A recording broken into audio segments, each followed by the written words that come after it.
Formalin বিরোধী অভিযান চললেও এর চেয়েও মারাত্মক ক্ষতিকর ক্যালসিয়াম কার্বাইডের দিকে খেয়াল নেই কারো। বিশেষজ্ঞদের দাবি, এই রাসায়নিক একদিকে যেমন নিজেই মারাত্মক ক্ষতিকর, তেমনি মানবদেহের জন্যও ক্ষতিকর আর্সেনিক ও সালফাইড উৎপাদনের কারণ। তাই ফল পাকতে এই কার্বাইডের ব্যবহার বন্ধ অত্যন্ত জরুরি। ফয়জুল সিদ্দিকীর রিপোর্ট। ঝালাইয়ের সময় লোহা গলাতে ব্যবহার হয় কার্বাইড, যার রাসায়নিক নাম ক্যালসিয়াম কার্বাইড। কিন্তু বাংলাদেশের কিছু অসাধু ব্যবসায়ী মানবদেহের জন্য ক্ষতিকর এ রাসায়নিক ব্যবহার করছেন ফল পাকাতে। কার্বাইড বাতাসের সংস্পর্শে আসার সাথে সাথে তৈরি করে অ্যাসিটিলিন গ্যাস।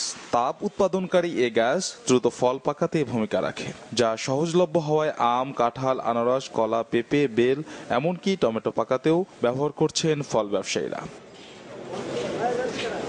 কার্বাইড কেবল অ্যাসিটিলিন গ্যাস নয়, আর্সেনিক ও সালফারের মতো বিষাক্ত রাসায়নিক নির্গত করে। রসায়নবিদরা বলছেন, ক্ষতিকর এসব রাসায়নিক মানবদেহে ঢুকলে মস্তিষ্কে অক্সিজেন সরবরাহ কমে যাওয়া সহ কিডনি ও ফুসফুসে নানা জটিলতা সৃষ্টি করে, এমনকি হতে পারে মরণব্যাধি ক্যান্সার।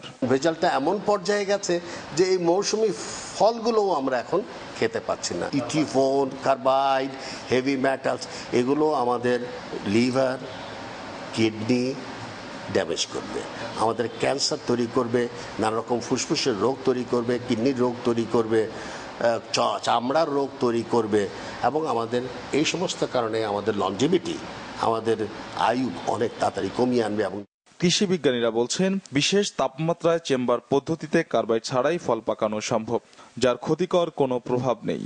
কার্বাইডের ক্ষতিকর প্রভাব থেকে বাঁচতে বিশ্বের নানান দেশে এ পদ্ধতিতেই ফল পাকানো হচ্ছে। উন্নত বিশ্বে আছে এবং ভারতেও এটি পাওয়া যায় যে রাইপেনিং চেম্বার দিয়ে ফল পাকানো, এটা স্বীকৃত। এবং এখানে ক্যালসিয়াম কার্বাইড যে নাই এটি নিশ্চিত। এটি সরকারি, বেসরকারি, এনজিও বা প্রাতিষ্ঠানিক কোনো পর্যায়ে এই সহযোগিতা প্রদান করা বা এটি প্রচার করা যে এরকম রাইপেনিং চেম্বার আমাদের কাছে অ্যাভেলেবল। তিনি বলেন, খাদ্যদ্রব্যে কার্বাইড ব্যবহার নিষিদ্ধ হলেও ব্যবসায়ী ও কৃষক পর্যায়ে এ ব্যাপারে সচেতনতা না থাকা এবং এর রাসায়নিকটির ক্ষতিকর প্রভাব সম্পর্কে না জানায় কমছে না এর ব্যবহার। ফয়জুল সিদ্দিকী, চ্যানেল 24, ঢাকা।